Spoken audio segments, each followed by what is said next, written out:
Tema kebenaran firman Tuhan pada pagi ini adalah membalas kasih dan pengorbanannya.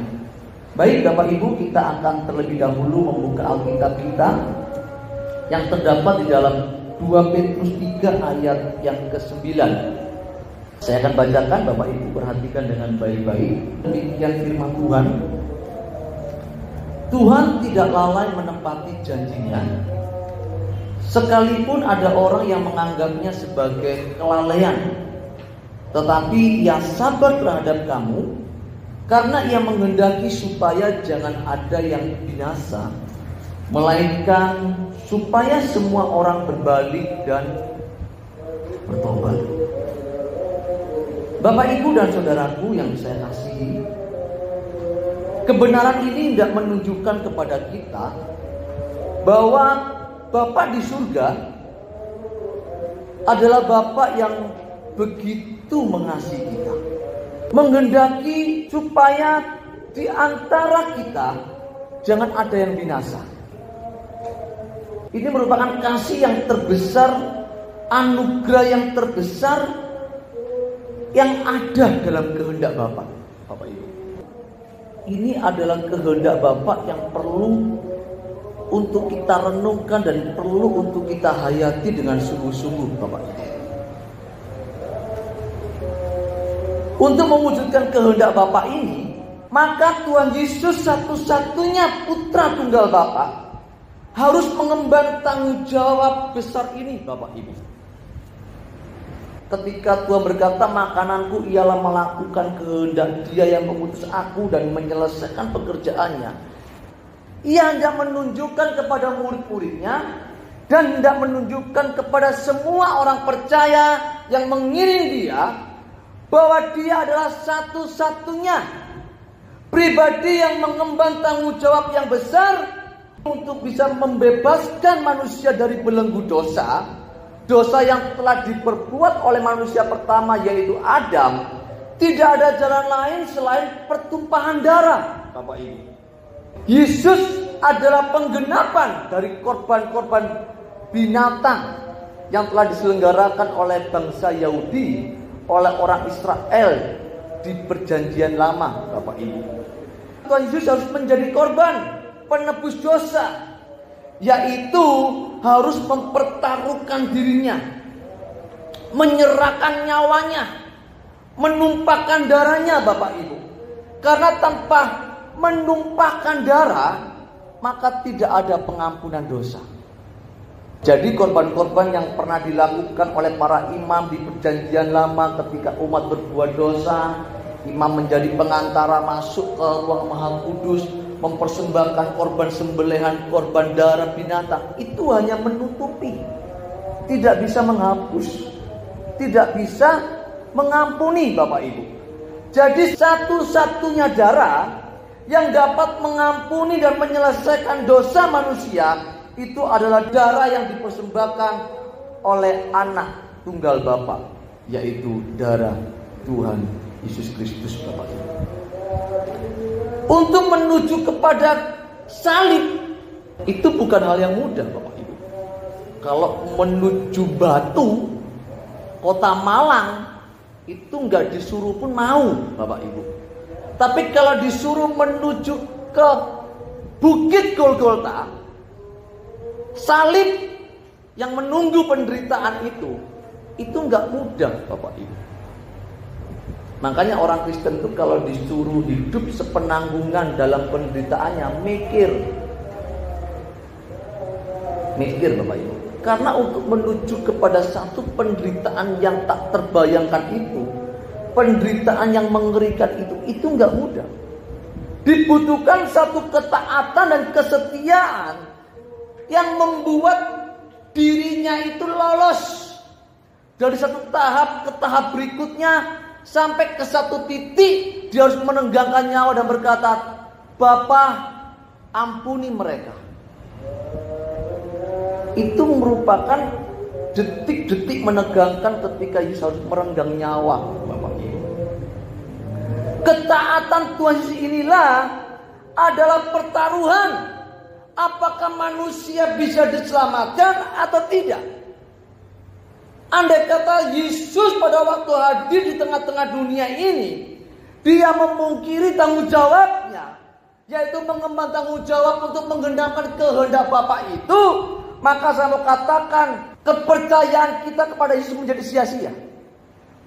Tetapi Alkitab mencatat bahwa ketaatan dan kesetiaan Tuhan Yesus itu sampai kepada kesempurnaannya, Bapak Ibu. Dia benar-benar taat dan benar-benar setia, dan dia disebut sebagai pokok keselamatan, Bapak Ibu. Saya belum menemukan tokoh agama seperti pribadi Yesus. Belum. Satu-satunya pribadi yang memiliki ketaatan sempurna, iman sempurna, itu hanya ada di dalam pribadi Yesus. Kita buka yuk di dalam Ibrani 5 ayat 9. Maaf, Ibrani 5 ayat 8 dan 7, 8, 9, Bapak Ibu. Saya akan bacakan.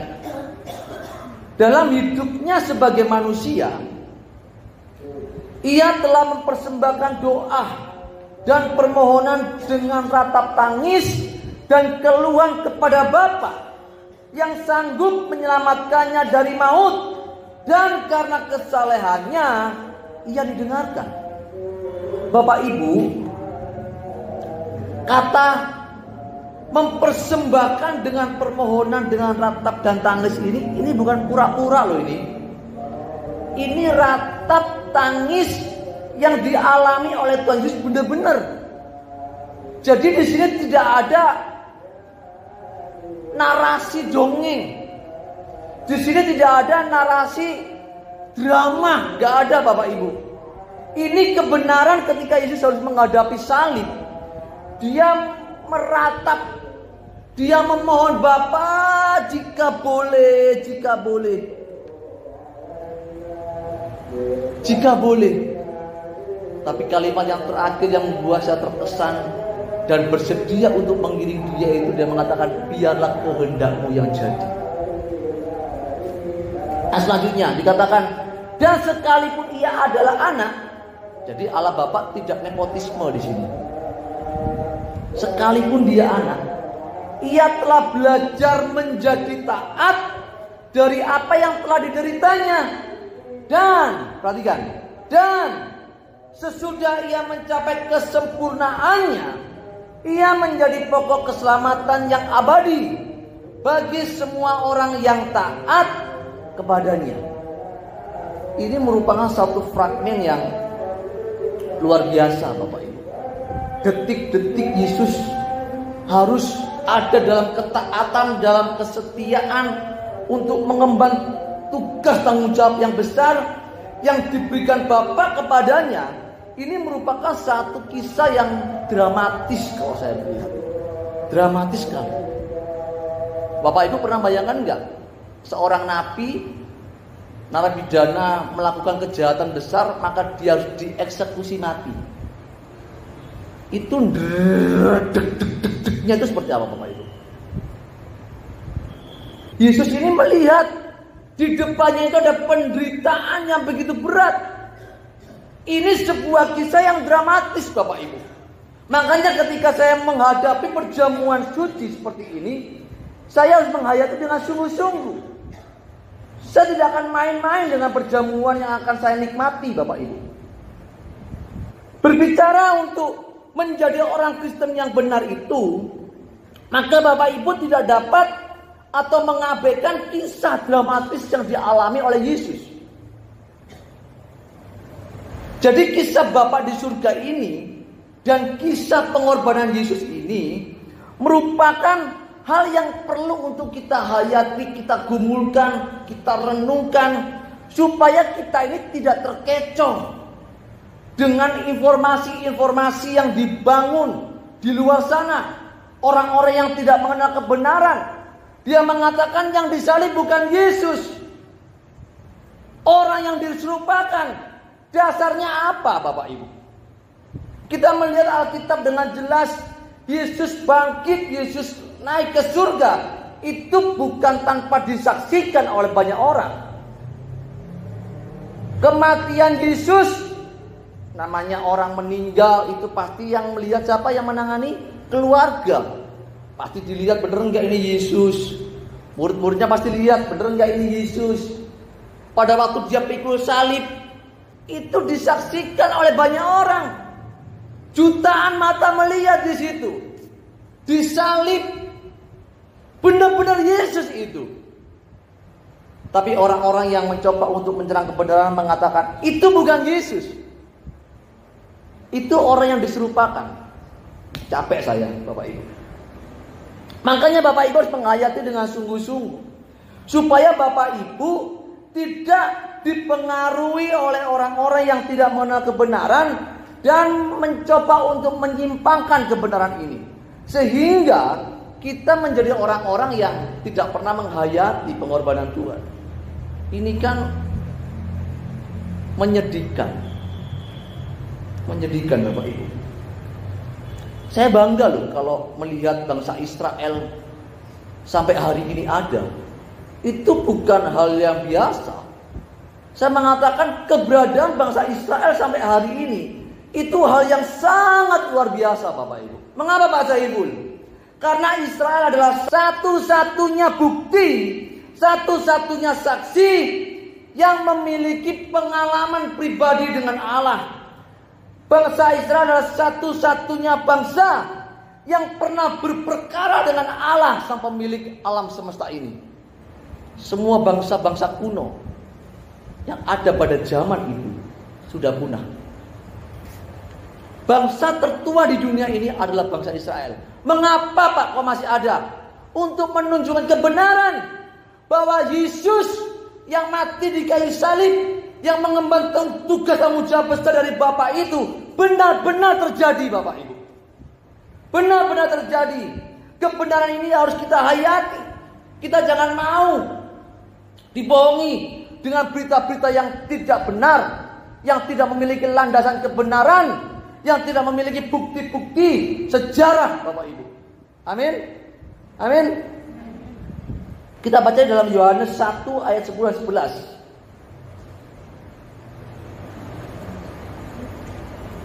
Karena berita-berita seperti ini telah mempengaruhi populasi manusia di dunia Bapak Ibu. Dan sebagian besar hari ini manusia itu menolak ketuhanan Yesus. Ngeri. Yohanes 1 ayat 10 dan 11 akan bacakan. Ia telah ada di dalam dunia dan dunia dijadikan olehnya, tetapi dunia tidak mengenalnya. Ini akibat dari apa Bapak Ibu? Akibat dari isu berita-berita yang mencoba untuk menyimpangkan kebenaran. Dia mengatakan, Alkitab mengatakan begini. Ia telah ada di dalam dunia, dunia dijadikan olehnya, tetapi dunia tidak mengenalnya. Ia datang kepada milik kepunyaannya, tetapi orang-orang kepunyaannya itu tidak menerimanya. Kebenaran ini sangat memilukan Bapak Ibu, sangat menyedihkan. Bapak Ibu, gimana gak memilukan? Sang pemilik kehidupan, sang pencipta, itu gak dikenal sama ciptaannya. Saya punya anak saya gak kenal sama saya. Itu menyedihkan ya Bapak Ibu. Itu memilukan Bapak Ibu, sangat memilukan. Jadi kalau sampai Bapak Ibu sebagai orang Kristen, Bapak Ibu tidak boleh bersikap seperti orang-orang yang tidak mengenal kebenaran. Amin. Jadi ketidaktaatan kita akan kebenaran itu adalah wujud penolakan kita terhadap kasih Bapa dan kasih Tuhan Yesus Bapak Ibu. Sampai segitunya Pak? Ya. Oleh sebab itu Bapak Ibu, pada siang ini saya hendak menegaskan dan mengajak Bapak Ibu semua untuk kita renungkan. Kita hayati dengan sungguh-sungguh kasih dan pengorbanannya Bapak Ibu. Ini merupakan kasih dan pengorbanan yang begitu besar, yang telah dinyatakan bagi kita. Supaya kita menjadi orang-orang yang mengiring Tuhan itu tahu diri gitu loh. Tahu diri bahwa kita harus membalas kasih Tuhan. Yesus datang meninggalkan surga yang mulia. Itu harganya sangat mahal. Bapak Ibu tidak bisa membayar lewat duit persembahan, perpuluhan, melayani. Itu nggak cukup, nggak bisa membayar. Hidup kita itu miliknya. Dengan apa Pak? Supaya kita bisa membalas kasih dan pengorbanannya. Menyerahkan hidup kita sepenuh-penuhnya. Dengan cara apa Pak? Bapak Ibu dan saya harus berjuang hidup seperti dia hidup. Ini adalah hukum mutlak. Perintah wajib yang tidak bisa ditawar, Bapak Ibu. Kita tidak boleh menjadi orang Kristen yang beragama. Orang Kristen beragama itu seperti apa Bapak Ibu? Orang Kristen yang beragama itu orang yang selalu menuntut dan meminta kepada Tuhan berterus-terus. Itu orang beragama. Karena orang beragama itu gak kenal Tuhannya sebenarnya. Kekristenan itu tidak demikian. Kekristenan itu Tuhan hadir menjangkau manusia. Kalau agama enggak. Agama itu usaha manusia menggapai Tuhan. Itu agama. Makanya bicara tentang Tuhan itu sebuah pribadi yang tidak dapat dijamah, tidak dapat disentuh, tidak dapat ditemui, menjadi Allah yang misterius. Berbeda dengan kekristenan.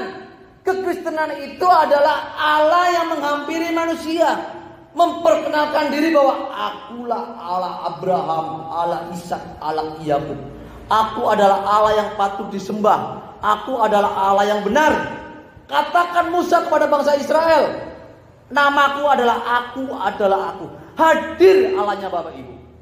Jadi kalau Bapak Ibu menjadi orang Kristen yang beragama, Bapak Ibu akan terikat pada satu keadaan, yaitu menjadi orang yang selalu menuntut Tuhan, terus menerus menikmati Tuhan, terus menerus mengharapkan kasih Tuhan, terus menerus mengharapkan pengorbanannya. Tetapi kita tidak pernah bersedia untuk berkorban dan mengasihi dia seperti dia telah mengasihi dan mengorbankan dirinya bagi kita. Kalau kekristenan dibangun terus seperti ini sampai Tuhan datang, ini kan dramatis sekali Bapak Ibu. Ini kan mengerikan sekali Bapak Ibu. Orang Kristen, jika dia tidak bisa membalas kasih dan pengorbanannya, itu artinya kita menjadi orang-orang Kristen yang sama dengan orang-orang kebanyakan. Levelnya sama dengan orang-orang beragama pada umumnya Bapak Ibu. Dan jika kita bersikap demikian terus, maka orang-orang seperti ini tidak akan pernah mengenal Tuhan dan tidak pernah menghargai kasih dan pengorbanannya. Saya bisa bayangkan ketika Bapak bilang begini, aku menghendaki supaya jangan ada yang binasa. Itu sebuah kehendak yang luar biasa. Kalau kita nggak pernah merenungkan hal itu Bapak Ibu, kita akan menjadi orang-orang yang tidak pernah mengenal hati Bapa. Orang-orang yang tidak mengerti pengorbanan dan kasih Tuhan, itu adalah orang-orang yang tidak pernah berusaha untuk dewasa di hadapan Tuhan. Di hadapan Tuhan itu bersikap anak-anak terus. Namanya anak-anak kecil, itu yang dituntut dari orang tuanya apa? Memuaskan apa yang diinginkan. Namanya anak kecil. Anak kecil itu kalau disuruh belajar nggak mau. Yang diminta, yang diharapkan oleh anak kecil itu kesenangannya, kemauannya. Kalau bisa orang tuanya nuruti apa yang dia mau. Itu anak kecil Bapak Ibu. Kalau orang dewasa tidak Bapak Ibu. Orang dewasa itu mengerti tanggung jawab. Makanya saya bilang orang dewasa itu yang dipegang perkataannya, tanggung jawabnya Bapak Ibu. Jadi orang-orang yang mengerti pengorbanan dan kasih Tuhan itu akan berusaha bersikap dewasa di hadapan Tuhan. Berusaha mengerti tanggung jawabnya sebagai orang percaya Bapak Ibu. Sebab kita tahu bahwa kalau kita tidak bersikap dewasa, kita bersikap anak-anak terus, maka kita tidak akan pernah mengerti perasaan Tuhan. kita tidak akan pernah mengerti apa yang dimau Tuhan. Namanya anak kecil. Anak kecil itu tidak akan dapat mengerti bagaimana membalas kasih dan pengorbanan Tuhan. Bapak Ibu. Anak kecil itu tidak tahu cara membalas. Yang diketahui seorang anak kecil itu cuma menerima, meminta, berharap, menuntut. Itu anak kecil. Menikmati, itu anak kecil, Bapak Ibu. Kalau gereja di akhir zaman ini gak dewasa-dewasa, sudah deh, tutup buku. Jadi keberadaan gereja menyelenggarakan ibadah hari Minggu menjadi sebuah kesia-siaan. Anak kecil itu tidak dapat dipercaya. Setuju ya? Anak kecil gak bisa dipercaya. Anak kecil itu tidak akan dipercaya Tuhan untuk mengerti rahasia kerajaan surga. Sehingga kalau gereja tidak dewasa, maka yang diajarkan di tengah-tengah anak-anak Tuhan, di pertemuan-pertemuan gereja, itu hanya masalah remah-remah,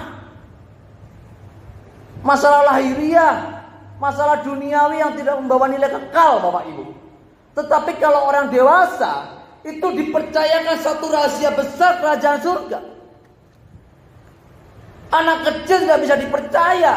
Dikasih rahasia pun gak ngerti. Dikasih pekerjaan besar pun gak akan bisa menyelesaikan. Namanya anak kecil. Tadi malam saya sempat sharing, di kaum muda ada seorang ibu. Saya tanya, ibu anaknya bisa gak masak nasi? Gitu. Gak bisa, masih kecil. Ya, karena anak kecil tidak bisa dikasih tanggung jawab masak nasi. Masih kecil. Kalau mamanya disuruh masak nasi, ya harus. Itu tanggung jawabnya mamanya. Betul nggak? Anak kecil nggak bisa dikasih tanggung jawab. Orang Kristen yang kanak-kanak tidak akan dapat menerima tanggung jawab besar dari Bapak. Tidak akan dipercayakan rahasia kerajaan surga. Sehingga gereja yang anak-anak, gereja yang kanak-kanak tidak dapat menjadi kawan sekerjanya Allah dalam menyelesaikan pekerjaan Tuhan yang begitu besar di muka bumi ini, Bapak Ibu. Saya berharap di tempat ini Pak Gus dapat menjadi gereja yang dapat mendewasakan jemaat, supaya kita dapat mengerti ada tanggung jawab besar, ada pekerjaan Tuhan yang belum selesai, yang harus kita tunaikan, Bapak Ibu. Amin. Makanya Alkitab dengan tegas mengatakan, supaya orang-orang percaya itu bertumbuh dalam kedewasaan, supaya mereka mengerti pekerjaan-pekerjaan Bapa yang besar yang akan dinyatakan di tengah-tengah dunia ini. Kita baca di dalam Ibrani 5 ayat 13 dan 14. Oke, saya bacakan ya. Sebab barang siapa masih memerlukan susu, ia tidak memahami ajaran tentang kebenaran. Anak kecil itu dikasih kebenaran gak nyantol-nyantol, gak paham-paham, gak ngerti-ngerti. Sudah ditunjukin maksudnya, ya, perikopnya, gak mudeng-mudeng, gak paham-paham. Ini anak kecil itu tidak memahami ajaran tentang kebenaran. Sebab ia adalah anak kecil. Tetapi makanan keras adalah untuk orang-orang yang dewasa, yang karena mempunyai panca indera yang terlatih untuk membedakan yang baik dan daripada yang jahat. Jadi Bapak Ibu, anak kecil itu tidak akan pernah mau tahu urusannya Tuhan. Anak saya ini gak pernah mau tahu urusan papanya kalau cari duit. Betul nggak? Yang pengen tahu anak saya apa? Yang penting papa, aku bisa jajan. Anak saya nggak pernah tahu bagaimana saya harus banting tulang, berusaha menjadi papa yang bertanggung jawab memenuhi kebutuhan keluarga. Anak saya nggak pernah mau tahu urusan saya, masih kecil. Bapak Ibu, kalau Bapak Ibu menjadi orang Kristen yang terus kanak-kanak, Bapak Ibu tidak akan pernah tahu apa itu urusan Tuhan. Oleh sebab itu Bapak Ibu, saya pada siang ini mengajak Bapak Ibu untuk berjuang dewasa di hadapan Tuhan, supaya kematian Tuhan Yesus di atas kayu salib itu tidak menjadi sia-sia. Amin. Amin. Kalau Bapak Ibu anak-anak, Bapak Ibu nggak pernah memahami dia mati itu untuk apa, dia bangkit untuk apa. Kalau orang Kristen yang anak-anak, dia mikir mati untuk menebus saya dari bulu-bulunya menjadi sembuh. Dia mati supaya saya diselamatkan masuk surga. Enak banget. Supaya saya hidup di dunia ini menikmati dunia dan segala isinya. Itu kanak-kanak banget Bapak Ibu. Bilur-bilurnya untuk menyembuhkan sakit penyakit saya. Murah banget darah Yesus. Anak-anak itu begitu Bapak Ibu. Dia akan menjadi pribadi yang tidak pernah mengerti maksud dan tujuan mengapa dia menderita mati di kayu salib. Pada hari ketiga bangkit, naik ke surga, kemudian datang kembali, gak pernah ngerti. Jadi isi korban Yesus di atas kayu salib itu cuma satu. Gimana saya hidup nyaman di bumi, disertai, dilindungi, diberkati, mati masuk surga. Padahal Bapak Ibu, tugas tanggung jawab terbesar yang harus dipikul oleh Tuhan Yesus adalah supaya kehendak Bapak terwujud. Apa tadi itu? Supaya tidak ada yang binasa. Buat apa kamu sembuh dari sakit tapi karaktermu duniawi?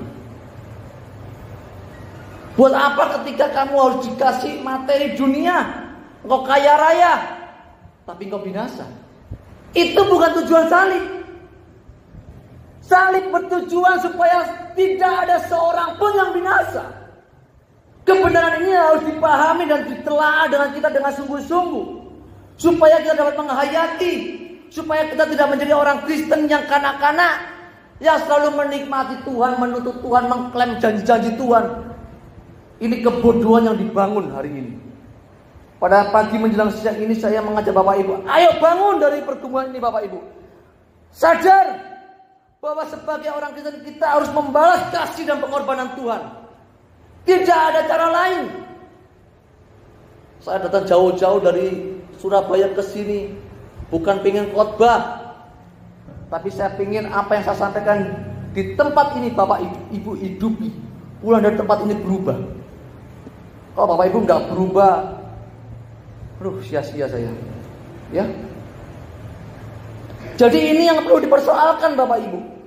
Sebab kalau pengertian mengasihi dan membalas kasih dan pengorbanannya hanya sekedar menjadi orang Kristen, beraktivitas di dalam gereja, melakukan kegiatan-kegiatan gerejani, ini merupakan satu pemikiran yang sempit yang harus diubah Bapak Ibu.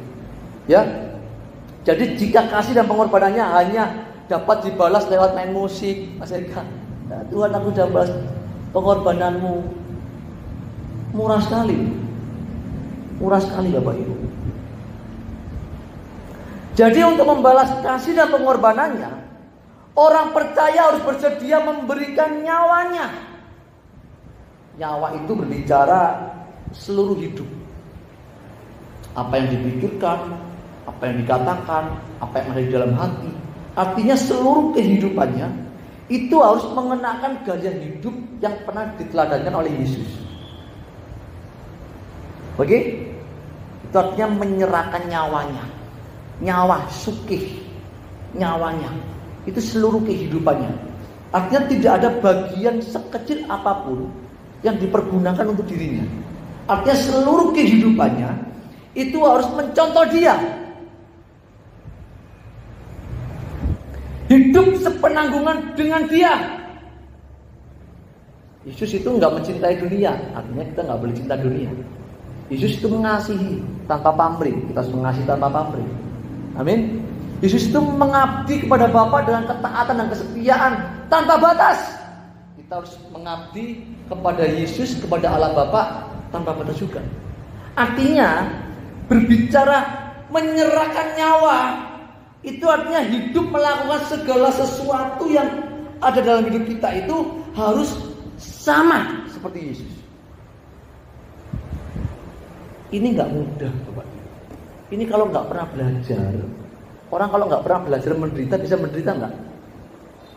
Orang kalau nggak belajar, nggak pernah belajar soro, kemudian kerja soro bisa nggak?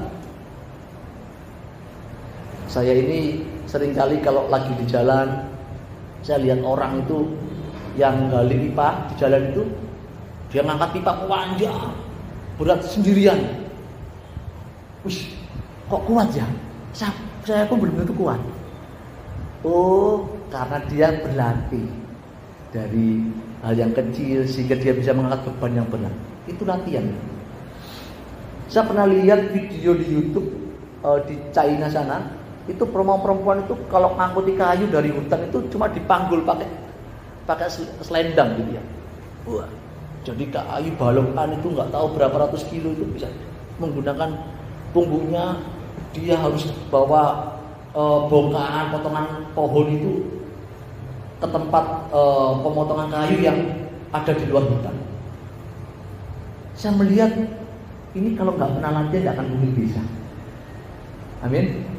Orang Kristen itu kalau nggak pernah belajar untuk mematikan dagingnya, menderita untuk pekerjaan Tuhan, menderita untuk melayani Tuhan, maka dia tidak akan pernah menghayati penderitaan Yesus di atas kayu salib.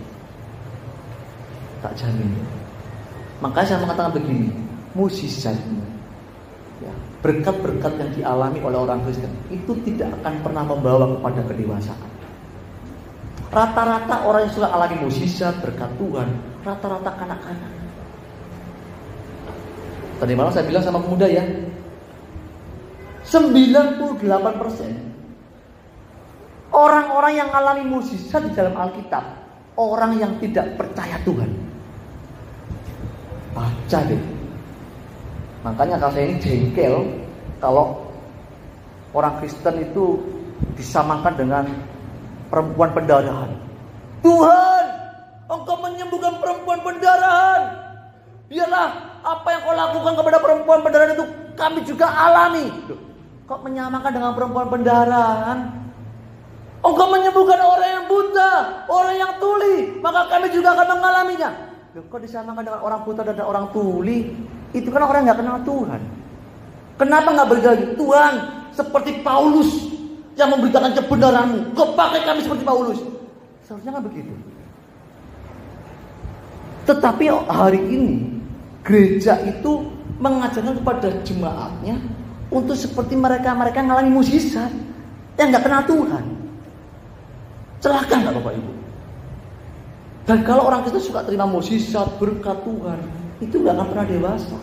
Dan tidak akan pernah mengerti dan tidak pernah menghayati bahwa penderitaan Yesus di atas kayu salib itu bertujuan supaya orang percaya itu dibebaskan dari dosa.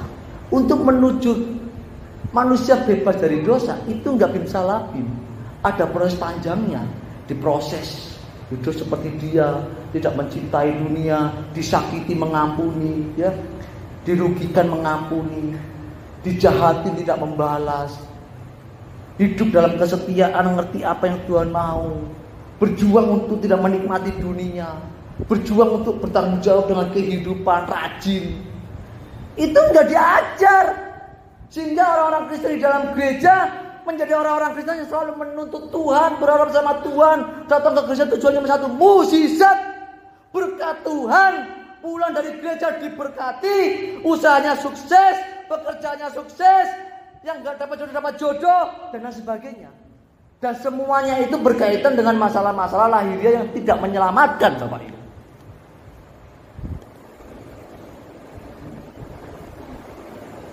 Ini berbahaya, sangat berbahaya. Makanya saya berharap Bapak Ibu di tempat ini, ayo kita harus mengenakan gaya hidupnya, sepenanggungan dalam penderitaannya, hidup melakukan segala perintahnya, hidup memikul salib setiap hari. Amin. Meninggalkan segala kesenangan dunia, karena ini adalah wujud bahwa saya mengasihi dan menghargai pengorbanan Tuhan, Bapak Ibu. Kalau Bapak Ibu tidak berjuang hidup seperti ini, artinya Bapak Ibu belum membalas kasih dan pengorbanannya. Ternyata gak mudah jadi Kristen ya. Mudah gak Bapak Ibu? Gak mudah loh. Makanya kalau ada orang yang mengatakan jadi Kristen itu mudah, masuk surga itu mudah, Saya ngeyel, di mana ayatnya? Ngeyel saya. Kalau nggak ada di Alkitab jangan dibahas. Alkitab mengatakan bahwa untuk bisa masuk ke jalan yang sempit itu, nggak banyak orang, sedikit orang yang mendapatkannya. Tuhan, siapakah yang diselamatkan? Berjuanglah, Tuhan bilang kok. Berjuanglah. Tapi saya sering mendengar kalimat jadi Kristen itu mudah. Masuk surga itu mudah. Di mana ayatnya? Makanya orang-orang yang tidak kenal Tuhan menyerang kita. Enak sekali orang Kristen, ya mudah diselamatkan dengan salib Yesus. Gak ngerti, gak diuraikan apa itu salib. Kasih karunia.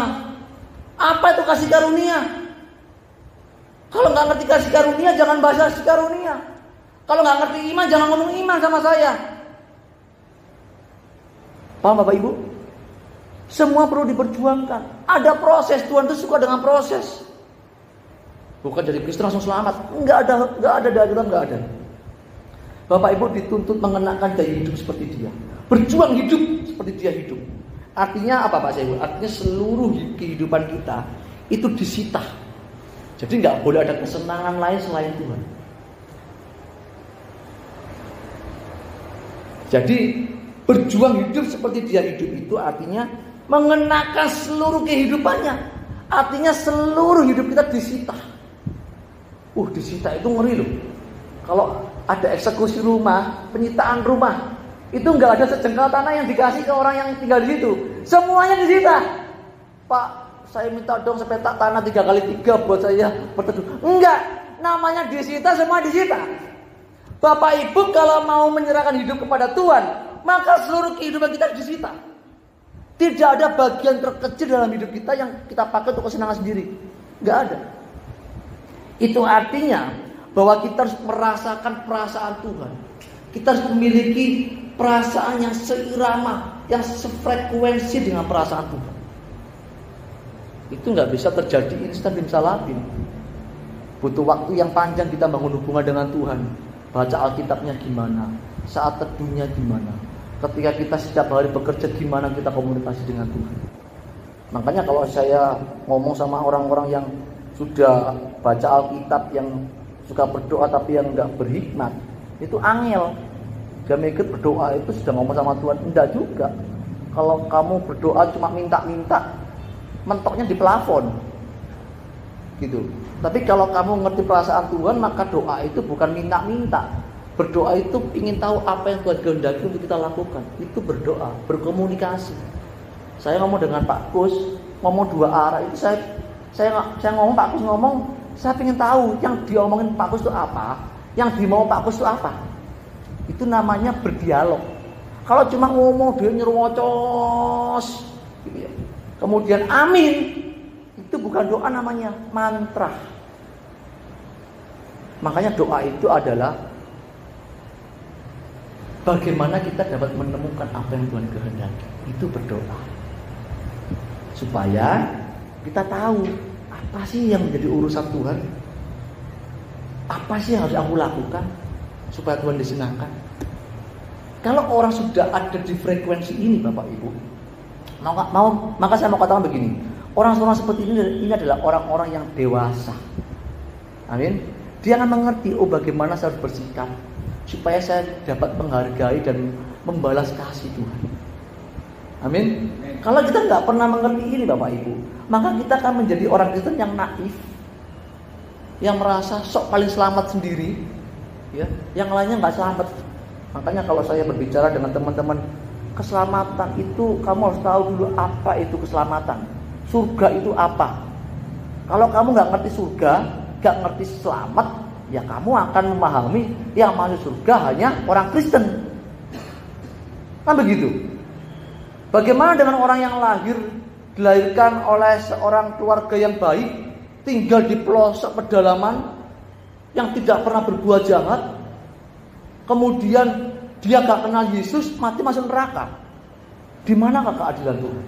Nah, kalau kita berbicara tentang keselamatan, bicara tentang langit baru, bumi yang baru, harus tahu dulu apa itu surga, apa itu keselamatan. Amin. Makanya kalau orang Kristen yang gak ngerti kebenaran, naif, merasa keselamatan itu punyanya sendiri. punyanya orang Kristen. Padahal dalam gereja banyak orang Kristen yang naif, yang nggak ngerti keselamatan, nggak ngerti Alkitab, nggak kenal Tuhan banyak. Banyak Bapak Ibu. Makanya saya berharap Bapak Ibu di tempat ini jadilah orang Kristen yang dewasa, supaya Bapak Ibu dapat menghargai kasih dan pengorbanannya di atas kayu salib. Tujuan kekristenanku cuma satu, bagaimana aku melakukan kehendak Bapa dalam kehidupan ini.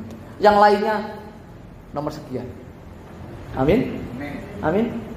Ini harus diperjuangkan Bapak Ibu. Karena ketika kita menjadi orang Kristen yang dapat membalas kasih dan pengorbanan Tuhan, itu artinya kita tidak akan berhenti di satu titik puas. Oh, sudah jadi pendeta, melayani puas, merasa diri lebih rohaniwan daripada jemaat. Saya pernah dimasukkan di salah satu grup di salah satu daerah karena saya tinggal di sana. Ini grupnya apa namanya? Hamba-hamba Tuhan. Kemudian sekarang ada beberapa saya nggak kenal. Kemudian ada salah satu pendeta bilang begini, ini siapa? Kalau bukan hamba Tuhan jangan dimasukkan di grup ini loh. Kaget saya. Kalau bukan hamba Tuhan jangan dimasukkan di grup ini. Kan kita semua hamba-hamba Tuhan. Mereka nggak ngerti apa sih itu hamba Tuhan. Pikirnya hamba Tuhan itu pakai jas, dasian, khotbah. Hamba Tuhan. Saya kemarin bicara di tengah-tengah pendeta di persekutuan hamba-hamba Tuhan, saya bilang, kalau kita bukan hamba Tuhan, terus hambanya siapa? Saya mau tanya, kalau Bapak Ibu bukan hamba Tuhan, hamba siapa? Kita semua orang yang mengiring Tuhan, percaya Yesus dan mau meneladani hidupnya adalah hamba Tuhan. Kalau bukan hamba Tuhan, hamba siapa? Coba, ini sinode organisasi gereja itu membuat sebuah strata. Ini kalau nggak diurai, nggak dibongkar, bisa mencelakakan para pelayan Tuhan. Saya bilang sama teman-teman, kita semua adalah hamba Tuhan. Amin. Bapak Ibu yang hidup taat, mengasihi Tuhan, mau hidup seperti Yesus, Anda adalah hamba Tuhan. Kalau Bapak Ibu menjadi orang Kristen tidak mau hidup seperti dia hidup, Anda bukan hamba Tuhan. Begitu? Sampai sini paham? Berarti orang Kristen bukan hamba Tuhan. Kalau yang tidak mau hidup seperti dia hidup, dia bukan hamba Tuhan. Tapi kalau Bapak Ibu sekalipun tidak di mimbar ini, tidak ambil bagian dalam kegiatan gerejawi, tapi Bapak Ibu berjuang hidup seperti Yesus, Anda adalah hamba Tuhan. Paham Bapak Ibu? Perjuangannya gak mudah. Gak mudah. Makanya kalau Bapak Ibu menjadi orang Kristen yang dewasa, gak berhenti di titik aktivitas agamawi, Bapak Ibu akan berjuang hidup seperti Yesus, meneladaninya, menghayati pengorbanannya, sampai satu titik ketika kita meninggalkan dunia ini, Tuhan berkata begini, engkau adalah hambaku yang setia. Makanya kekristenan itu Pak selalu dibuat sebuah liturgi perjamuan. Untuk apa Pak Saiful? Untuk mengingat, untuk mengingat pengorbanannya. Jadi perjamuan suci ini itu bukan liturginya gereja di tempat ini, untuk mengingatkan Bapak Ibu bahwa Yesus itu pernah hadir di tengah-tengah dunia ini. Dia menyerahkan nyawanya, mengosongkan dirinya. Dia menjadi sama seperti manusia. Artinya dia itu melepaskan kealahannya karena cintanya kepada kita, untuk menunaikan tanggung jawab besar yang ditugaskan Bapak kepadanya. Maka saya berharap perjamuan suci pada siang hari ini dapat kita renungkan dengan sungguh-sungguh, supaya perjamuan yang sebentar akan kita lakukan ini dapat kita hayati, dan sepulang dari tempat ini kita mau berjuang hidup seperti dia hidup. Amin Bapak Ibu. Amin. Kiranya kepada firman Tuhan pada siang hari ini dapat memperlengkapi kita dan membekali kita semuanya, supaya kita boleh menjadi orang-orang Kristen yang dewasa, yang dapat membalas kasih dan pengorbanan Tuhan. Amin.